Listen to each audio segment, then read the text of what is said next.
Hola, mi nombre es Francisco Mina y esto es Libres al Sol, filosofía para los que están en la vereda. El siguiente texto es una desgrabación del programa 0 de la serie Pueblos Originarios del canal Encuentro.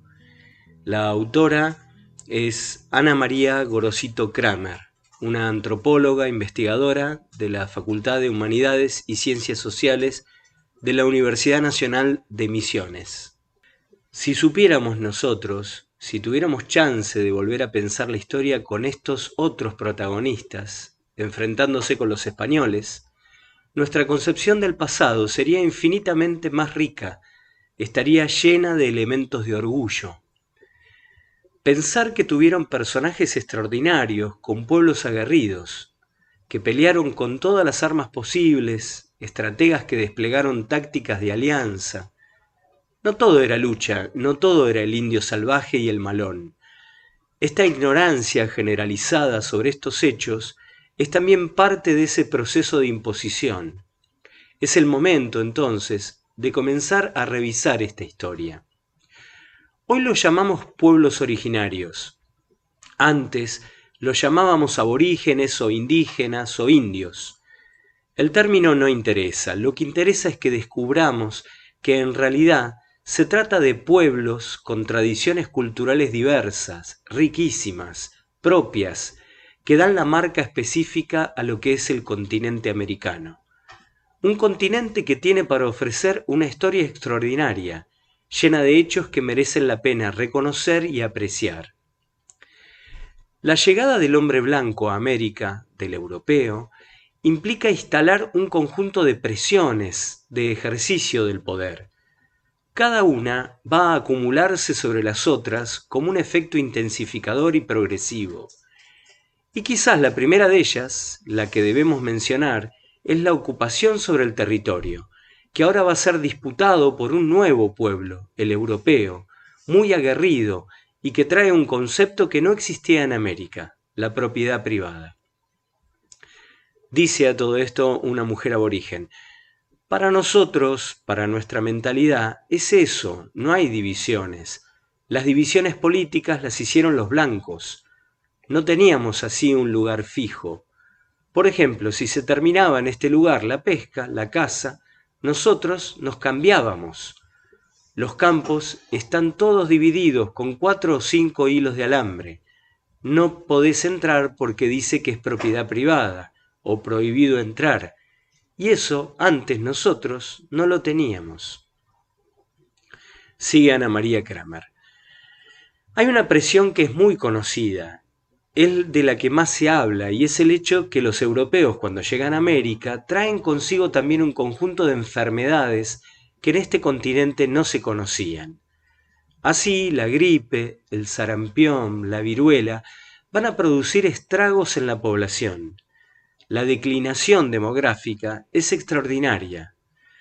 Después de esto, comienzan a montarse otras compulsiones que tienen mucho que ver ya con la voluntad occidental de imponerse sobre las poblaciones. La explotación de la mano de obra hasta el desgaste y hasta el aniquilamiento físico de las personas. Entonces ustedes se van a encontrar con que en parte de América Española, por ejemplo, donde se hacía el cultivo para la comunidad, ahora ese cultivo tiene que ser para los españoles. ¿Quiénes imaginan que se van a quedar sin alimentos? Obviamente, las comunidades indígenas. Se van a quedar también sin hombres que van a marchar en función de la encomienda, la mita y el yanaconazgo, quizá para no volver. Esto genera entonces un terrible desequilibrio porque las personas en edad de procrear, el elemento indígena, no tiene a su compañero o a su compañera para garantizar la reproducción física de esas comunidades. Dice otra mujer aborigen: yo hace 2 años que estoy viviendo acá y estamos por el terreno también. Si Dios quiere que nos lo den, que no nos lo quite el dueño español de este lugar. Y queremos sembrar algo porque a veces uno va a otra finca y no podemos estar sembrando. Tenemos que cuidar la finca del patrón nomás. Para uno no hay que comer. Continúa Ana María Kramer. La declinación de la mano de obra indígena conduce a la necesidad de su reemplazo. Este es el motivo por el cual se reactiva para América el régimen de la esclavitud.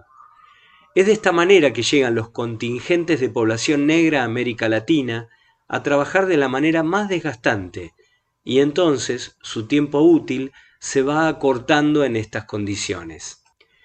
El indio es una creación europea. No había indios en América antes de su llegada. Había Namamiquiwara, Bororo, Cadubeo, Tapieté. Había una infinidad de pueblos, pero no indio. El indio es construido como una uniformidad, como una masa amorfa por el europeo. En la compulsión ideológica, ese cadubeo, ese namanquiwara, ese guaraní, comienza a pensarse como indio vacío de cultura, vacío de contenido, feo, holgazán, proclive al alcoholismo. Es decir, acepta para sí todos aquellos prejuicios con los cuales es condenado por la sociedad dominante europea. Durante el siglo XX, esa categoría tuvo un resultado inesperado para el dominador, y es que finalmente logró ser un horizonte de alianza, de lucha común de los pueblos indígenas que se reconocían con sus antiguas identidades, pero también reconocían la común situación que ligaba a los hoy nuevamente cadubeo, teneterá, guaraní, tapieté, indios luchando todos como tales contra la sociedad que los oprime. El largo proceso histórico de construcción de los centros urbanos no fue para nada tranquilo y manso. Los pueblos aborígenes no entregaron tan fácilmente el territorio. Opusieron lucha y resistencia, a veces durante decenios. Es decir, tenemos una magnífica historia ignorada, oculta, de una lucha extraordinaria de los pueblos nativos para la defensa de aquello que finalmente terminaron perdiendo.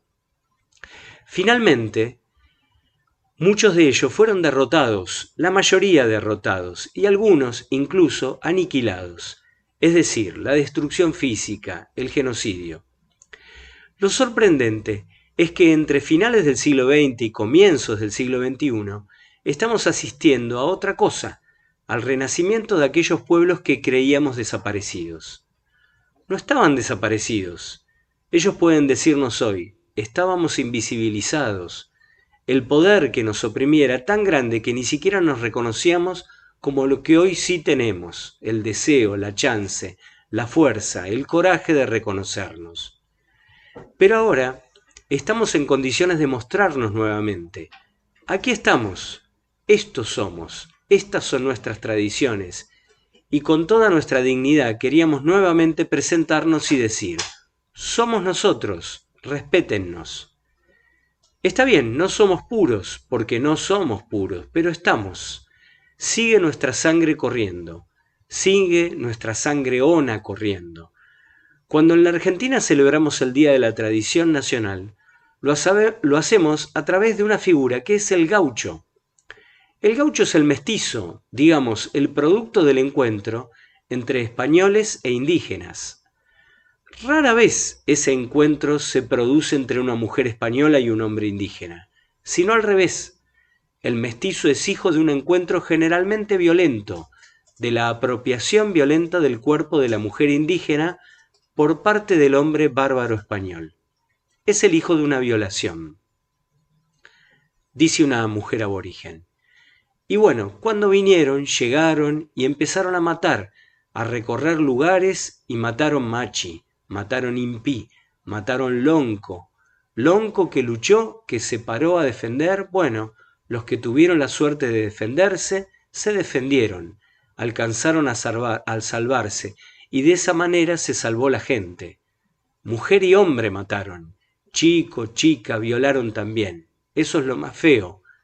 Así como violaron, así llevaron, secuestrar sería, ¿no? Llevaron mujeres mapuches o chicos mapuches o chicas. ¿Para qué lo llevaron? No sé. En esta imposición del gaucho, continúa Ana María Kramer, como el paradigma de la tradición, hay dos cuestiones para desarrollar. Por un lado, una demanda urgente de revisar sobre qué base de violencia, de atropello, de barbarie, está construido ese paradigma. Por otro lado, Aquí hay una cuestión paradójica porque la figura del gaucho va a ser contradicha por una hipótesis del blanqueamiento que va a primar sobre la identidad de los argentinos. ¿Sobre qué bases ideológicas y políticas también va a ser construido el Estado Nacional? Por un lado tenemos a los hombres de la generación del 37, extraordinarios teóricos y estadistas, pero para esta gente, toda esa población nativa, esa historia, nos inhabilita definitivamente para ingresar en el progreso, la vida en ciudades, el ferrocarril, el teléfono. Para esto es necesario hacer un aporte poblacional que no tenemos. Dicen, la civilización se cría de gajo, y el gajo hay que ir a buscarlo a Europa. Tiene que ser injertado sobre esta población local que no sirve, que en sí misma no tiene la posibilidad de desarrollar todas estas características de quien quieren entrar en la modernidad. Esto es lo que piensa la generación del 37, pero lo va a realizar la generación del 80. La hipótesis del blanqueamiento opera también como un fuerte aparato ideológico sobre nuestras cabezas. Nos creemos el fruto tardío de la importación de esa población europea, y al creer esto estamos negando que somos también el importante resultado de estas tradiciones hacia atrás de la inmigración de finales del siglo XIX. También somos el fruto de nuestras raíces indígenas, de nuestras raíces mestizas, aquellas que quedaron invisibilizadas en este proceso extraordinario de imposición cultural e ideológica. Esto marca límites estrechos para lo que creemos que es el epítome, la consagración de la argentinidad. Y en estos márgenes estrechos no entran los viejos, no entran los jóvenes por jóvenes, no entran los rebeldes, no entran los gordos, no entran los discapacitados, es decir, todos nosotros que quedamos siempre en la frontera de lo que es aceptable como lo puro, lo auténticamente argentino. Siempre somos ciudadanos bajo condición de sospecha. Dice un hombre aborigen: tuvimos una lucha ardua para la devolución de las tierras, y tuvimos que hacer muchos viajes a Ushuaia. Fuimos insultados, maltratados en Ushuaia, en Río Grande, en todos lados. Nos decían, ¿para qué quieren eso, si son una manga de indios de mierda? ¿Qué van a hacer ustedes? Continúa Ana María Kramer. Por supuesto que sobre esta construcción ideológica se han montado muchos de los gobiernos autoritarios que también hemos sufrido los argentinos. Gobiernos autoritarios en los cuales se nos ha dicho justamente cuál es el margen dentro del cual es permitida nuestra expresión y por dónde nuestras expresiones auténticas, que aspiran a ser escuchadas, no tienen lugar, no tienen espacio, porque son consideradas como las negadoras de la tradición, las negadoras de la argentinidad. Hoy los pueblos indígenas no niegan a los estados nacionales que los albergan, pero quieren ser reconocidos dentro de esos estados nacionales con su propia identidad social, es decir, como pueblos, y esto es lo que ha ocurrido en general en todos los estados nacionales latinoamericanos. Han construido un nosotros ideal por la abstracción de una suma de rasgos considerados deseables, dejando afuera a otros indeseables, y con esto han construido un conjunto de ellos, que en realidad son también ciudadanos de la nación. El nosotros incluye estilos de vida urbanos, el nosotros incluye piel clara, un modo de hablar el castellano de determinada manera. El ellos está constituido por todos aquellos que caen afuera, que se deslizan hacia alguna elección no aprobada por esta manera de pensar en nosotros. Dice un hombre aborigen: mi mamá viene de una generación muy golpeada en esta zona, ¿no? Nos marcaron por el hecho de no dejarnos hablar mapuzungún, lengua mapuche, en la escuela. A ellos los discriminaban por eso. Entonces nuestro abuelo los protegía. El pueblo mapuche en eso ha sido muy inteligente también. Por ahí mi mamá no habla muy bien el mapuzungún.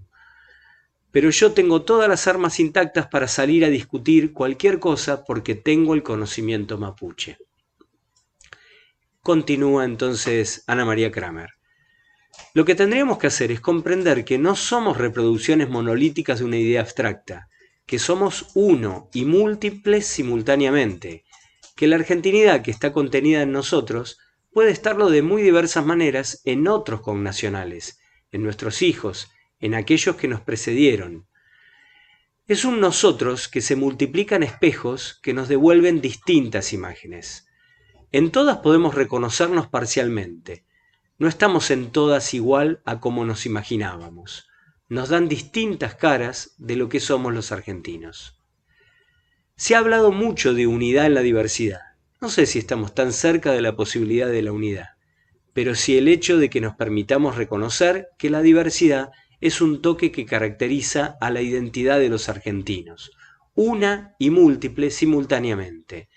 Este sí es un paso importante que estamos dando en el sentido de una humanidad más abierta, más comprensiva, más dada a incorporar al otro como una fracción, como representando una parte de aquello que nosotros somos, pero una parte que tiene derecho a manifestarse tal como ella es.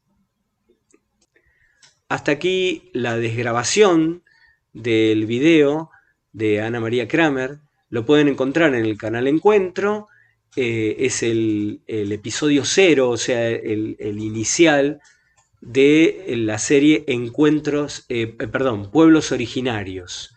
Es interesante, en ese caso, al mirar el video van a ver que todas las intervenciones de pueblos originarios están dichas en su lengua originaria y está traducido por subtitulado. Bueno, se los recomiendo para mirar, y si no, pueden escucharlo sin necesidad de tener prendida la pantalla por estas plataformas de podcast. Nos vemos.